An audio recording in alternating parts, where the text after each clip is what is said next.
조갑제 TV 시청자 여러분 안녕하십니까? 2019년 7월 10일 오전을 넘어서 벌써 12시 반입니다. 오늘 오전에 문재인 대통령이 대기업 회장들을 비롯한 기업인들을 초청을 해가지고 일본의 무역 규제, 일본의 수출 관리 강화 대책을 논의를 했습니다. 이걸 읽어보면은 일은 자신이 저질러 놓고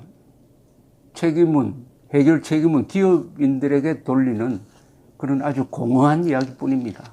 아무런 대책이 없습니다. 기업인들이 앞으로 열심히 기술 개발을 해가지고 대외 의존성을 줄여야 된다는 게 핵심인데, 그렇게 가기 전에 대책을 마련했어야 할 문재인 대통령이 아무런 대책 없이 당해놓고 이제 그것도 한참 지나서 이런 회의를 해서 아무런 해결책을 내놓지 못하고 있다는 것은 문재인 대통령의 무능을 보여줍니다. 이 외교와 안보에서의 무능은 내치의 무능과는 질이 다릅니다. 단위가 다릅니다. 국익이 걸려 있습니다. 한국의 경우에는 그 국익 속에 안보가 있습니다. 안보. 문재인 대통령은 스스로에게 물어야 됩니다. 김정은이 적이냐? 아베가 적이냐? 북한 노동당 정권이 적이냐? 아니면은 일본이 적이냐? 지금까지는 북한 노동당 정권은 친구이고 일본은 적이라는 식으로 외교를 해온 것 아닙니까? 그러다가 대책 없이 속수무책으로 지금 말로만 지금 때우고 있는데, 오늘 또 모두 발언을 읽어보면은 잡히는 게 없습니다. 구름 잡기라 그러죠. 구름은 아무리 잡아봤자 손에 들어오는 게 없어요. 일단 소개를 해드리겠습니다. 여러분 반갑습니다. 우리 경제가 엄중한 상황 속에서 우리 경제를 대표하는 최고 경영자 여러분을 모시고 함께 대책을 논의하는 시간을 갖게 되었습니다. 무엇보다 정부는 외교적 해결을 위해 최선을 다하고 있습니다. 일본의 부당한 수출 제한 조치의 철회와 대응책 마련에 비상한 각오로 임하고 있습니다. 일본 정부도 화답해 주기를 바랍니다. 더 이상 막다른 길로만 가지 않기를 바랍니다. 일본 정부가 정치적 목적을 위해 우리 경제에 타격을 주는 조치를 취하고 아무런 근거 없이 대북 제재와 연결시키는 발언을 하는 것은 양국의 우호와 안보 협력 관계에 결코 바람직하지 않습니다. 그런데 외교적 해결을 위해 최선을 다하고 있다고 했는데 지금 공개된 건 없습니다.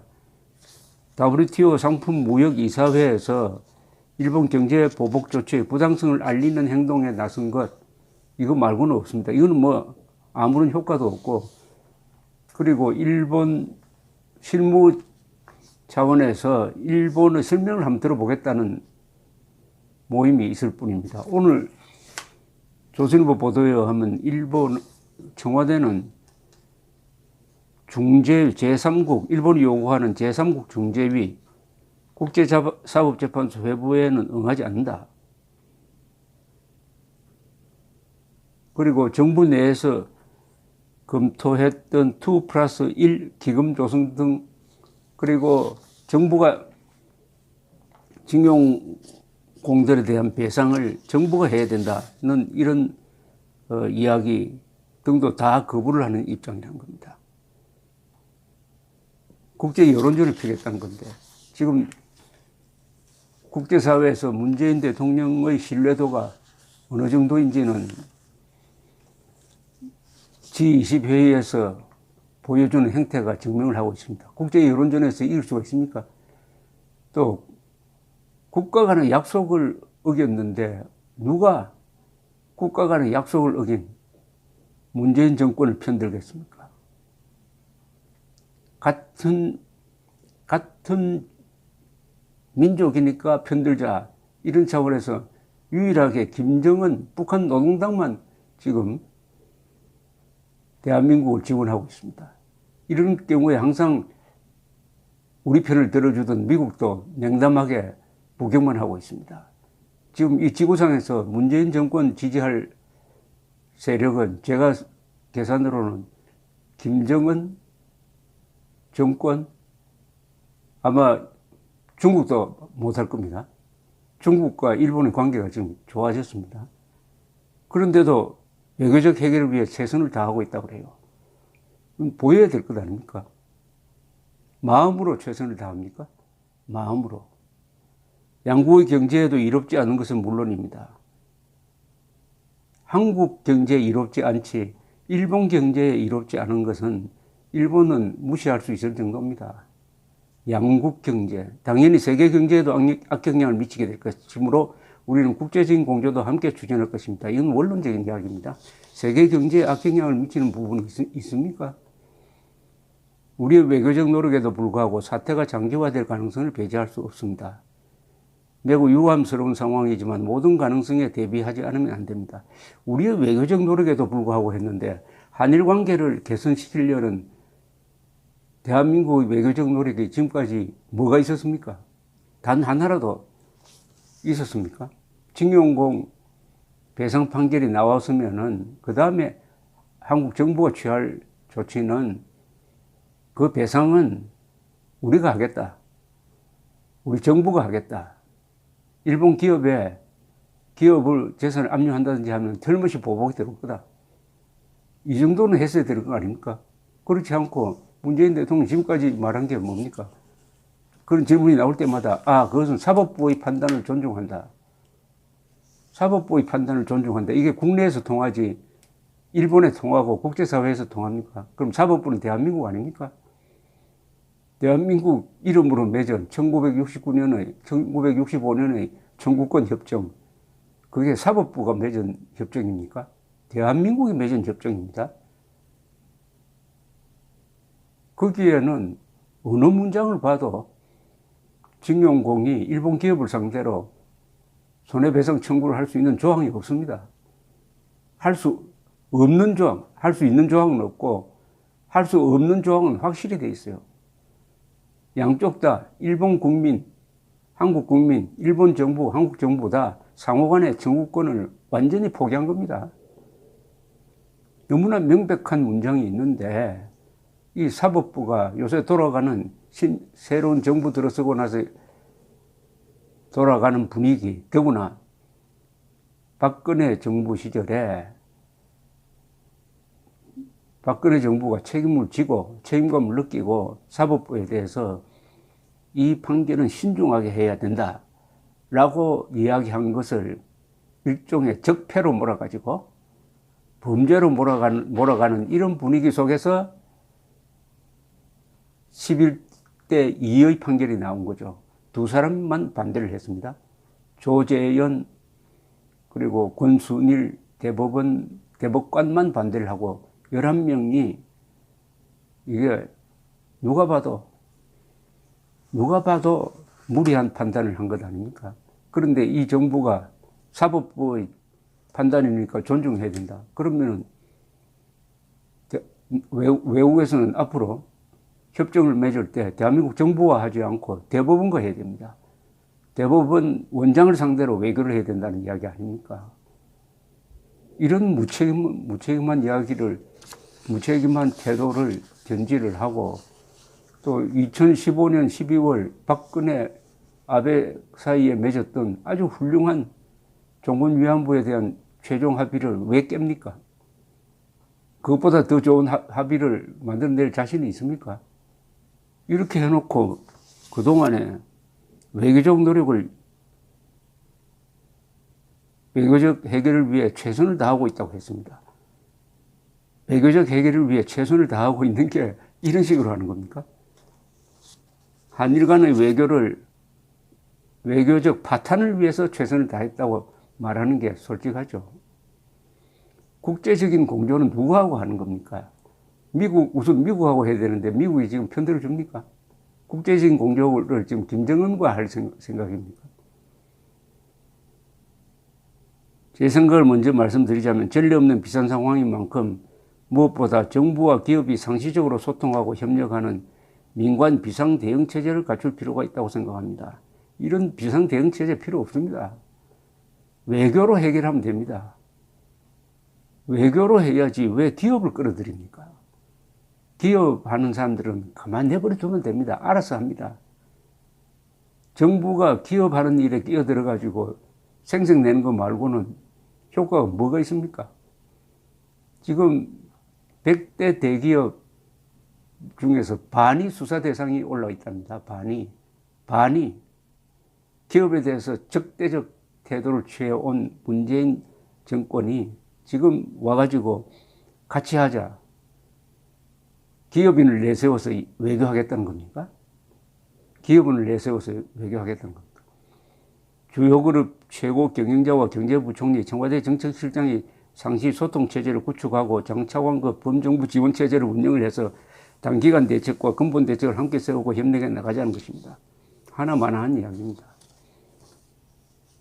단기적 대책으로는 우리 기업의 피해가 최소화되도록 수입처의 다변화와 국내 생산의 확대 또 해외 원천 기술의 도입 등을 정부가 적극 지원하겠습니다.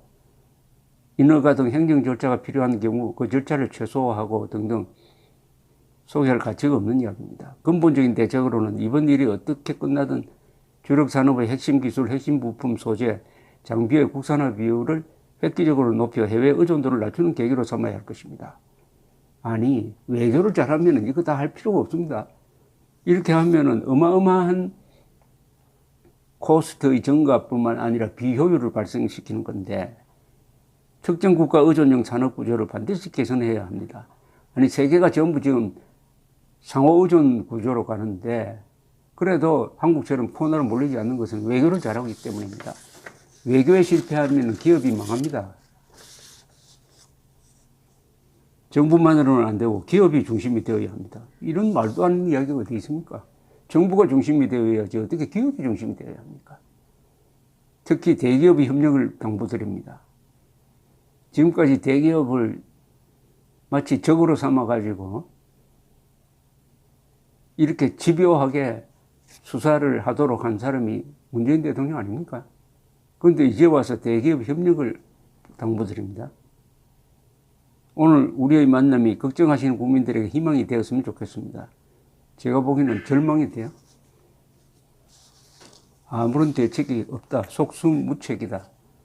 는 말이 이럴 때 쓰여집니다. 지금 아베 총리가 어떤 논리의 틀로서 접근하고 있는지에 대한 전혀 감각이 없는 이야기입니다. 지금 아베 총리는 딱 논리적으로 무장이 되어 있어요. 딱 간단합니다. 이거는 무역보복이 아니다.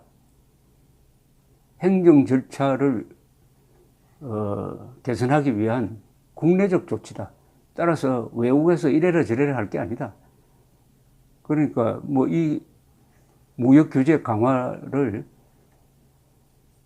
한국과 논의할 필요도 없다. 설명은 해주겠다. 이겁니다. 아베 총리의 이야기는 청구권 협정과 같은 국가와 국가 간의 약속을 지키지 않는 한국이 일본이 한국에 수출하고 있는 물질을 제대로 관리하고 있는지도 의심스럽다. 그 정도 이야기하면 그 밑에 부하들은 뭐라고 이야기하느냐. 한국에 수출하는 물질이 북한으로 넘어가서 북한의 독가스 제조에 쓰이고 있다는 의심이 든다. 이렇게 또 확대해서 이야기를 합니다. 과연 증거 없이 이야기할까요? 과연 문재인 대통령처럼 근거 없이 일본이 그런 이야기를 할까요? 그런 의심을 자초한 면이 있지 않습니까? 그동안 세계에서 가장 많은 초계기를 가지고 있는 일본이 한반도 주변에서 일어나고 있는 불법 환적에 대한 자료를 몇 년 동안 수집했는데 그 자료 중에는 한국 선박이 기름 등을 북한으로 넘기는 사진을 찍어가지고 우방국에 통보를 하는데 한국이 아무런 조치를 취하고 있지 않다. 지금 평양에서는 대북 제재에도 불구하고 기름값이 안정되어 있다고 그럽니다. 그러니까 기름을 공해상에서 불법 환적 방식으로 수입을 하고 있는데 거기에 한국 선박과 한국의 기름이 중요한 부분을 차지하고 있지 않느냐 하는 의심은 일본이 제기하는 것이 아니라 자유한국당의 유기준 의원이 제기하고 있는 겁니다. 그리고 관련자를 청와대 안보실장 등을 지금 직무유기 등으로 고발까지 해놓았습니다. 이 정도면은 일본이 과연 근거 없이 대북 관련 의혹을 제기한다고 믿을 수가 없게 되는 것입니다. 이제 문재인 정권은 앞으로 자꾸 반일 감정을 부추겨 가지고 이 사태를 국내적으로 이용하려고 하는 유혹에 빠질 것이라고 생각합니다. 뭐 의병을 일으키자든지 우리 정부를 비판하면 토착 왜구라고 한다든지 이런 이야기를 하는데 일본에 대해서는 아마 문재인 대통령보다는 문재인 대통령의 딸이 더 잘 알 거라고 생각합니다. 문재인 대통령의 딸이 다녔던 학교가 국사관이라는 대학인데 이것은 조선 침략 인맥이 만든 대학입니다. 그러니까 딸에게 자문을 한번 받아보는 것도 한 방법이 아니냐 하는 생각이 듭니다. 오늘 문재인 대통령의 이 말은 첫째, 자신의 책임을 기업에 돌리는 겁니다. 그리고 외교적 해결에 대한 아무런 답이 없습니다. 그럼 기업이 알아서 하라는 이야기인데 책임 전가입니다. 책임 전가. 제일 중요한 것은 국가와 국가 간의 약속은 정권이 바뀌어져도 지켜야 한다는 사실입니다. 이것이 무너지면 문명국가가 아닙니다. 법치가 아닙니다. 문명이라는 것은 뭡니까? 인간이 안정되게 행복하게 살 수 있는 조건을 만들어가는 겁니다. 그것이 되려면 과학이 있어야 합니다. 합리성이 있어야 합니다. 그리고 법치가 있어야 합니다. 문재인 정권 들어서서 법치를 파괴하고 사실을 조작하고 이렇게 되니까 국내에서는 통했습니다. 그러니까 국제 무대에는 그런 수법이 통하지 않습니다. 어떻게 결말이 날지는 이미 결론이 나 있다는 생각까지 듭니다. 감사합니다.